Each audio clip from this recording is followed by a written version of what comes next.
I'm Marauder fans. I'm Phil Marcello, sitting here next to Jon Shehan, the head coach of the Millersville baseball team. We are previewing this 2017 season, and before we start to this season, we got to take a quick look back at last season.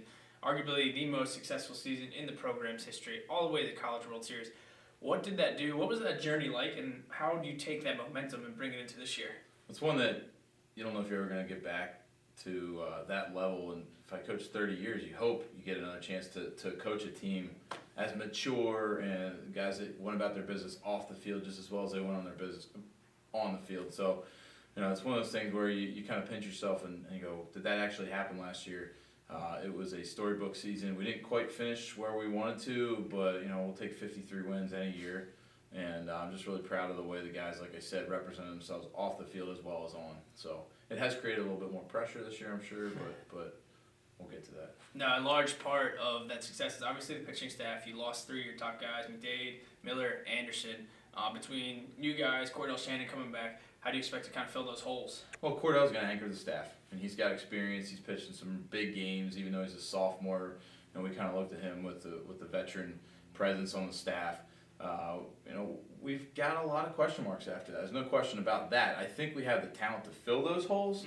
It's just a matter of putting guys in the right places to be successful and giving them opportunities to succeed and not to fail right away. Because it's a young staff. We've got a lot of sophomores, a lot of freshmen who are going to see some time.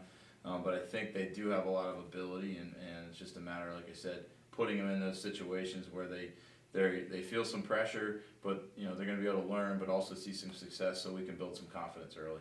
Speaking of the freshmen, the transfers, your left side of the field is going to look a little bit different. You're moving Summerfield, obviously 4-year starter Tyler Orris at shortstop, he's gone, and then left fielder you're going to have to replace that side of the field as well. Who do you expect to step in, and what's that going to look like, just having all new different guys? We got some options.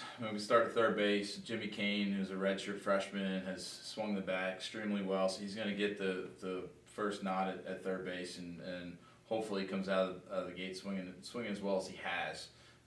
He could be a run producer in the next couple of years. Grayson Miller's also fighting for that job. He's a sophomore, so he had some at-bats late in the year, put together in a bat or two in the World Series that turned out pretty good. I think he had a double in maybe the Cal State Poly game. We also have a freshman at shortstop in Eric Callahan, who showed he's kind of the high-risk, high-reward guy where being young, you never know what you're going to get, but we feel confident that Eric, even though he might make a few mistakes early, just like Tyler did in his career, we'd like to give him the opportunity to fail a little bit early and see how he does. Now, he's got a lot of range, he's got arm strength, he runs very well, so there's a lot of things that are going to help him get through some of that adversity early in the season, but I think he's going to be able to get the job done for us, and we're really confident in Eric. Tyler Webster's also fighting for that position. He's a Mr. Consistency. He kind of plays all over the infield, so he'll probably get opportunities to come in at least early in the season, late, and help out defensively and solidify some of those positions when we have a lead. But you never know. Tyler's got a chance to win either one of those jobs long term if he swings the bat like we know he can. Left field, the whole left side right now, we've really talked about communication. Ted Williams becoming the leader on the field without Tyler there. Because we're going to start 3 younger guys no matter how you look at it on the left side. And it's really down to 3 freshmen and a sophomore in the outfield. So you got Taylor, who came back, a few less swing and misses, and he's going to get an opportunity to play. We've got Cole Freeze has done an outstanding job. He's extremely fast. He's a guy that kind of reminds a little bit of Chaz McCormick with the way he plays the game. He'll run through a wall out there in the outfield. And then Brandon White is more of a power guy, traditional corner guy.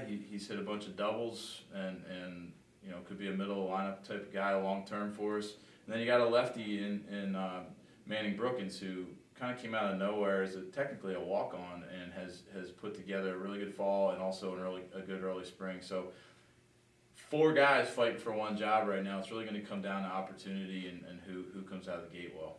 So a lot of changes, but at the same time, you still have a lot of consistency in the lineup. You got center field Dan Neff, Chaz McCormick. You also have Mitch back behind the plate. Ben, your big DH. Talk about the leadership, having those guys back for another year. Sure. It really starts with Mitch behind the plate and anchoring our young pitching staff. He's a huge key. If you're going to have a young staff, you need to have a veteran catcher, a veteran presence. So he's going to call the game behind the plate this year, which is something a little bit different. But he's ready to do that. He's an All-American. He's a solid bat in the lineup, obviously. and National Gold Glove winner. So there's no better guy, I think, in the nation right now to stick behind the plate and anchor a young staff. Chaz and Neff, they're the type of guys that they're gamers. They're going to show up every day, give you a chance to win. They're going to do a lot of different things. Both of them can run a ball out of the yard. Both of them can drag bunt. So you never know what you're going to get with those guys, but they're going to find a way to beat you on a daily basis. Ted Williams is very consistent at the plate. He's going to draw walks. He could hit 9, he could hit 1, he could hit 2. We're not really sure how that lineup's going to play out yet with Chaz McCormick and Dan Neff also playing into all three of those roles. But I think if you look from an offensive side of things, we should be a tough out 1 through 9. Even putting some of those younger guys in the lineup, I think offensively we're going to be fine. And we got to touch on the bullpen a little bit. You got obviously Mike Mock, an arm you can trust, but different guys. You got Ulrich, who came in some big spots last year. What do you see the bullpen doing this year? There's 5 guys that are fighting for those 3 conference jobs outside of Cordell, and I think right away, 2 of those guys, doing the math right, 2 of those guys are going to end up in the bullpen. We don't play a lot of midweek games early in the season, so we're going to be able to get some of those guys some experience, hopefully stretch them out by the end of the year when we start getting into midweek games and getting closer to the postseason. But Peterson, Dorda, I think Navels will likely be a starter, but you just never know. You don't know how guys are going to come out of the gate, and are they going to compete when the lights turn on. So all those things can change quickly. Nobody expected Adam Zipko a couple of years ago to be a guy that was a 9-game winner and 9 saves. I mean, the guy on game day was a totally different pitcher. So those are the kind of things we have to explore and figure out. It's going to be a lot of fun early in the season to try some different combinations. Who's better out of the bullpen? Who needs a little bit more time to get started? Maybe has a bad first inning, but are going to, their 4th, 5th, 6th inning, 2nd, 3rd time through the lineup are going to calm down and pitch well. It should be really interesting to figure those things out. All right, last question for you. Obviously, the rankings came out earlier. You guys were number 1 in the Atlantic, so it's kind of a 2-part question. Talk about that, and then you guys are getting ready to start the season this week. How do you feel? How the players feel? You ready for it? Sure. I mean, we're ready. I think physically we're ready. Coaching staff, again, we have a lot of questions to answer, but that's part of playing early season baseball. And I think pressure comes with putting on that uniform now. We've talked a lot about that. Look, you played in the national championship, but why did you come here anyway? A lot of these guys came here to win a national championship. They have that vision when they commit here, when they start as freshmen in the fall, and I think that the expectation to win is just something that we've got to get used to, and I think we have gotten used to. So different cast, same values, same, we call them core covenants that our program has, that our guys live by. We're selfless and relentless every day, and I think those are the things that are going to carry this club through. And there might be some early dings, and it's just about getting better every single day with these younger guys, and hopefully by the end of the year we're playing our best baseball. All right, thanks, Coach. You got it, Phil.